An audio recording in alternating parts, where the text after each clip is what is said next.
Welcome to the Old Time Radio Superman Show. It's Superman with no red eyes or hoodie. As we get into today's show, if you have a comment, email it to me, adam@adamsweb.us. Remember to check out dimnight.com, where you can learn about our upcoming book, Tales of the Dim Night. We should have the ebook out shortly, and we have November 22nd set as the target date for our book's release. But the last time we left our hero, Superman had a ship to save, and we'll see if he does it. Let's get into part 10 of Lita the Leopard Woman. Presenting the transcription feature, Superman. Look, up in the sky. It's a bird. It's a plane. It's Superman. Yes, it's Superman, strange visitor from the planet Krypton, who came to Earth with powers and abilities far beyond those of mortal men. Superman, who can leap tall buildings at a single bound, race a speeding bullet to its target, bend steel in his bare hands, and who, disguised as Clark Kent, mild-mannered reporter for a great metropolitan newspaper, fights a never-ending battle for truth and justice. But before we join Superman, listen. And now to our story. When Clark Kent came across a classified newspaper advertisement offering a leopard skin for sale, he suspected it was a secret message connected with the Society of the Leopard, an Oriental spy ring. Tracing the address from the telephone number given in the ad, he and Lois Lane called on the advertiser, a man named Brower. Sure enough, they were met by the mysterious Leopard Woman herself, who, gun in hand, ordered them locked in a basement cell. There, making use of Superman's amazing sense of hearing, Kent listened to the Leopard Woman issuing orders to contact an enemy submarine by shortwave radio and give it the location of an American oil tanker. In the darkness of the basement cell, Kent, in his true role of Superman, removed 2 iron bars from the door and escaped with Lois. Putting her into a taxi, he instructed her to get to Major Campbell, the Secret Service chief, at once, to tell him to raid the waterfront hideout of the spy ring. And then, as Superman, he flew out over the fog-bound ocean searching for the doomed tanker, hoping to find it before a deadly torpedo added it to the toll of sunken ships. As our story continues today, the tanker, loaded with precious oil and bound for an Allied port, is moving slowly through the dense fog, its horn sounding dismally. And on the bridge, Captain Hansen and his first mate are peering into the gray-shrouded darkness, unaware of the danger lurking ahead. I've never seen it so thick out here this time of the year. Better slow down, Graves. Yes, sir.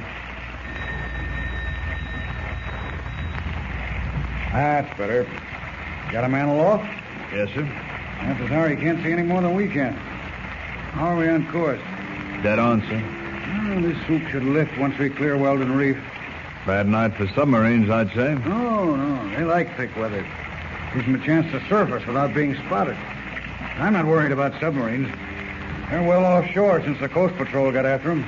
The last sinking did the trick. I just don't want to ram a patrol boat or a destroyer. What's that up ahead? I don't see a thing. No, I guess not. On course? Point off to starboard. Keep her dead on, Graves. There's a 3-mile drift through here. We don't want to pile up on Weldon Reef. Well, I might as well go below. No use standing up here when I... What was that? Sounded like wind. Don't be a fool. Fog doesn't lay low when there's wind. I don't hear it anymore. Might have been a whale surfacing. What's happening on deck? I don't know, sir. I'll see. No, you stay here. Watch the course. I'll go down. What's going on here? Captain Henson. Yes? Just a minute, please. I'm the cause of the trouble, Captain. Your men ganged up on me. He's a stowaway. Yeah, come on. All right, fall away. Quiet. What's this about? I've come to warn you that your ship is in danger of being torpedoed by an enemy submarine. How do you know? What difference does it make? I know. Makes this difference, mister. You're a liar and a stowaway. Now, wait. Right down, I tell you. Look, I know it's hard to believe, Captain, but I'm neither a liar nor a stowaway. How'd you get on board this ship? Well, I can't tell you. Oh, you can't, eh? Well, maybe I can tell you a few things. We're shipping valuable cargo through tough water, and we haven't time to stand around talking. My men were right. Irons is the place for you. Wait. All right, pipe down. I'll handle it. Before you do anything, Captain, I suggest you listen to me. This is a serious matter. A foreign U-boat knows your position. You may be torpedoed at any moment. How'd you come by all that information? Now, that isn't important. If you take my advice, you'll change your course. I'm not in the habit of taking anybody's advice, mister. Not on the deck of my own ship. Benson, Lavelle, take him below. Come on. There. Now do you believe me? That was a shell fired across your bow. All right, full speed ahead. Man the boat. Hot to it. Don't stand there like fools. Full speed ahead.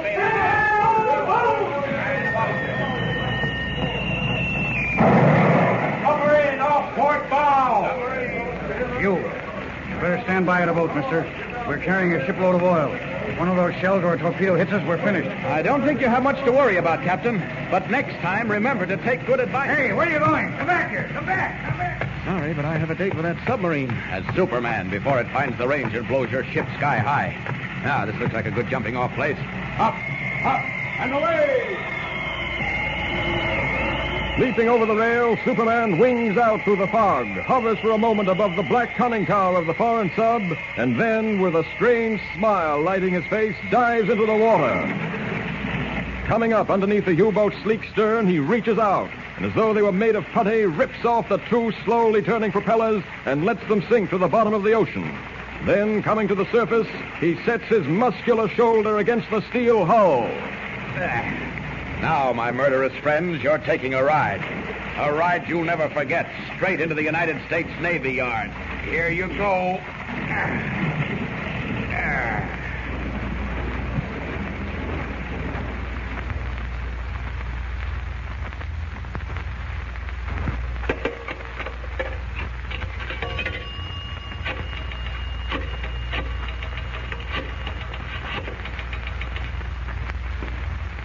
Daily Planet. Clark Kent speaking. Connect me with Carmody, editorial room. One moment, Mr. Kent. Thank you.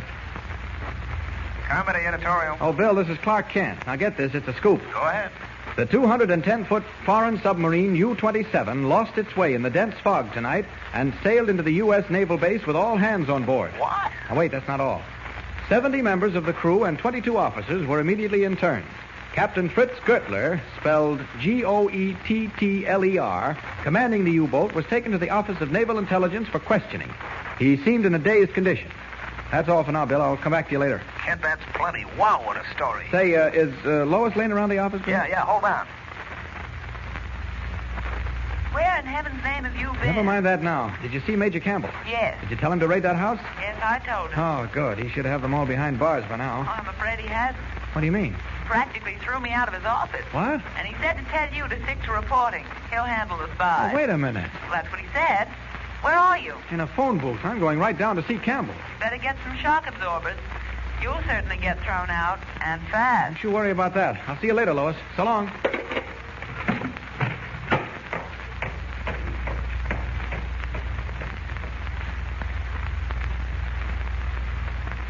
For the last time, Kent, stop bothering me. I'm not interested in waterfront houses or leopard skins or any of your fantastic stories. But, Major Campbell, this isn't a fantastic story. Miss Lane and I were down there. We saw the Leopard Woman. She locked us in a basement cell. How did you get out? Well, a couple of the iron bars were loose on the cell door. I know. You chewed them in half. Well- Or maybe you twisted them into pretzels. Well, why not? You're Superman, aren't you? Whoever said I was Superman? Well, you certainly talk big enough.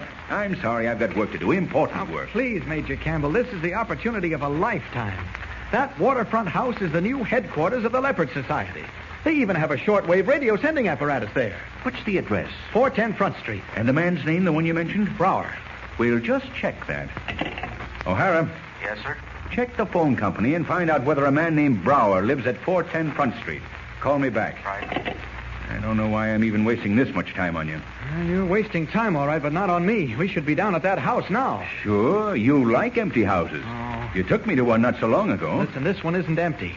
I told you it's the Spy Ring's new headquarters. You know, I could go down there myself and round them up, but Oh, Superman again, eh? Well, yes, I mean, no, of course not, but... Yes? That checks, Major. Richard Brower, 410 Front Street. Phone number is 4857. Thanks. Well? That's the name. And I'm still not convinced. All right, I'll get the police to make the raid. They'll believe me. Now, wait a minute. I'll take one more chance, Kent. Just one more. How many men do we need? At least 10. The house should be surrounded so that not one of them can escape. Well, I know I'm a stupid fool to be doing this, but maybe it'll teach me a lesson. O'Hara? Yes, sir? Round up 10 men and meet me downstairs as soon as possible. You'd better give them Tommy guns. Okay. Come on. Let's get it over with. Meanwhile, at the waterfront headquarters of the spy ring, all is feverish activity as the Leopard Woman prepares to vacate the house. This would not be necessary, except that you are all such fools. Why did not one of you at least know that the bars of the cell could be removed by a child? That isn't true. We found them bent. I suppose he bent them with his hands. Put that box over there, Cato. Is that what you mean, Brower? I don't know how he bent them. All you know is that they are gone, both of them. And we have to run like rats in the night for fear of being trapped. Come away from that window. We haven't much time. We've got to get out of here. I'm afraid it's too late. What do you mean? Look, down in the street. Men with Tommy guns. They're surrounding the house. So it has come. I always wondered when it would be. 5 of them are heading toward the rear door. Cato? Yes? Bring me that black box. It is heavy. Be careful. Set it down. Here. Gently. Now, attach a fuse to it. You will find them in the leather case on the chair. What are you going to do? There is only one honorable defeat, Brower. Death. Huh? This box contains explosive enough to blow the house and everyone in it into oblivion. I hear them coming up the steps. That is our only consolation. We will take some of them with us into the Valley of the Shadow. Light the fuse, Cato.